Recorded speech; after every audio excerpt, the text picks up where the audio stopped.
Last week I was up in the very north of Scotland in Leicester and John O Groats working on 2 projects for GlampLaunch clients. And whilst I was in the area, I went over to Dunnet, which is almost the very tip of the whole of the UK, because we wanted to scope out another feasibility for another glamping development. So whilst I was there, I checked the site out and I basically just done an initial site tour of it. And this video, what you're going to see now, is my approach to a feasibility study of a piece of land when I'm on site. Okay, so as you can see, we are just around the corner from this site. So once we get around this bend, then we're going to basically just find out where the site is.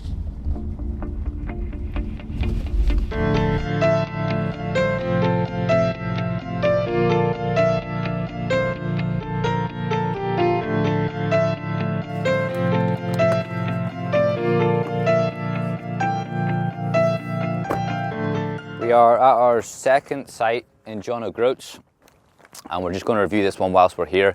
It's only 20 minutes away from the site that we just looked at. So we find the entrance. This is the site right now. Initial thoughts, I like the first site a little bit more, but I will explain why in a minute. So let's go and check out the site.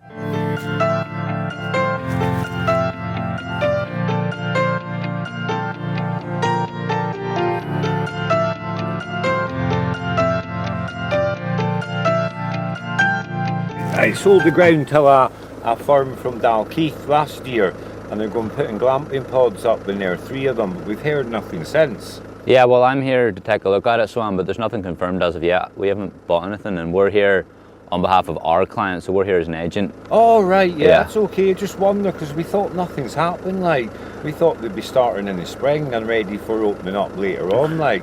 Well, we'll see. What would be the easiest place to get power to the site from? I haven't spoke to SSEN yet, so I haven't. The path there. Aye, yeah. Right, literally right there. BT and electricity is both there, and the water is a metre in from that fence there, about 1.5 meters deep. Okay. The services are all close by. It says it all in the original plan, like. There's a plan, I don't know if you've ever seen it, or when the 3 houses were going to go up here, because we've got a plan drawn up, like, and it shows on the plan where all the services are. Yeah, so there'll be no issues with service, just mold underneath the road. Yeah, okay, perfect. Good man, thank you very much. All right, nice to meet you. Thanks Aye, good man, thank you.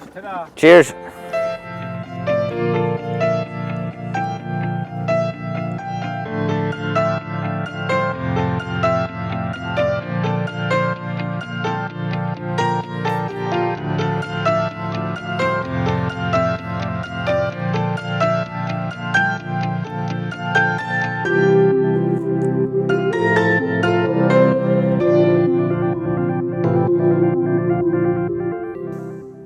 So as you can see, there's the road there, and there's the entrance there. So this is kind of roughly how this site here would look. You'd have pod 1, 2, and 3 here, and this is supposed to be a disabled access pod.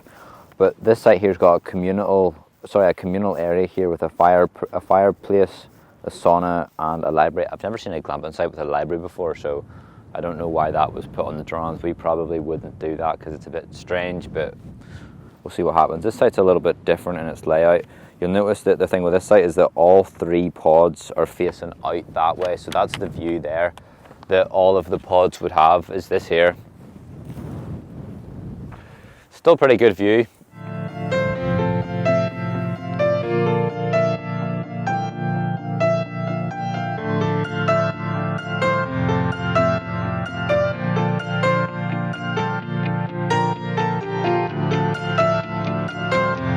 As per the last site, you would have saw that I came down on my hunkers and I looked at the gradient of the site, and I've just done the same thing on this site as well. And you can see here that the treatment plant is going to be located over there at that part of the development, which is actually quite good because, again, you might not see this from the camera, but there is a slight gradient on this site going down the way, which means that, again, it's very easy for us to put a treatment plant in if we were to do this development, because the natural gravity will pull all of the wastewater into the septic tank rather than using motors to go uphill. So it seems okay. I'm the neighbour. The reason I want to speak to you is when the planning permission came in, I objected on the grounds that the a soakaway is not practicable because of the high water table. So what, Andrew, is your specific concern? That the groundwater is very high in winter. It's waterlogged, and you can see by the rushes. And my concern is that if we have a soakaway taking soil waste from septic tanks, it will contaminate the high hydrology, which is linked to my well. Okay, I see. And I mean, I've no objection to glamping sites, but I want to preserve the integrity of my drinking water. Of course. And so I contacted SEPA. I mean, when this came through, I objected on the grounds of my well, and SEPA have said that if it's within 200 metres, then it needs to be. It's not a straightforward rubber stamp a soakaway will do. So they need to be involved. Well, for this site, I believe we possibly. Well, first of all, I'm not the client. It's not my. Yes, I understand. Your friends. I'm a consultant, so it would be my client, and I believe that what we would be doing and what I would be advising them to do, even though they make the decisions, is based on my recommendation. We would be putting a treatment plant in. So we would, if we were to do it, we would put a treatment plant in. So like a filtration system. Exactly, exactly. Well, I'd be fine with that. Yeah. I know soakaways, they sometimes, when people build them around here, they just break through into the bedrock, which you shouldn't do. Yeah, exactly. I don't mind having an filtration plant with reeds and things like that. I'm fine with that, but I just didn't want it to contaminate my well, as you can understand. Of course, 100%. So basically, a treatment plant is all the waste goes to the treatment plant, and it gets recycled in there until it's something that's usable. What leaves the filtration plant is, in theory, drinking water. Now, I wouldn't be too keen on drinking it, but that's the level of purity that would leave a filtration tank. So then it cycles back into the ground, and at that point, then it's perfectly natural. There will be septic tanks feeding into this treatment plant. No. No. So you would have all the waste from the pods going into this treatment plant. Just raw exactly, sewage. going into the treatment plant, and then they'd be treated in there. They would sit there for a while, and then it would filter into the ground more naturally. So I was just talking to one of the neighbours there, and if you pan over there, you'll see a well. And basically, the neighbour was saying that they're a little bit concerned about the treatment and the soakaway of the site for the wastewater coming from the glamping units. He says that he's concerned that it might infiltrate into the soil where his water and his well comes from. So I was just a nice, friendly, concerned neighbour, wanted to protect his ground, so I understand that.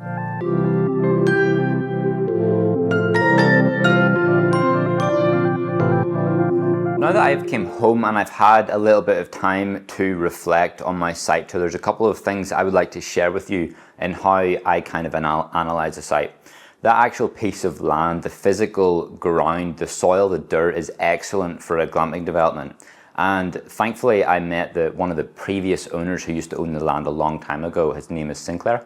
And Sinclair told me that all of the electric and water services are very close nearby, and I actually went and saw them. So from a service perspective, that site would be rather economical to start, which is a huge advantageous point. However, the problem with that site is that even though it's in Dunnet, which is a fantastic location, the site was actually on one of the main roads heading up to the most northern part of the country, which means that I estimate that there will be a lot of traffic on that road, and that might cause a lot of noise pollution for the people that are actually staying on the site.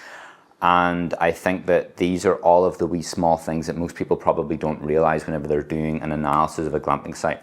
Also, the positioning and the spacing of the pods would have been a concern for me because the site boundaries weren't clearly defined.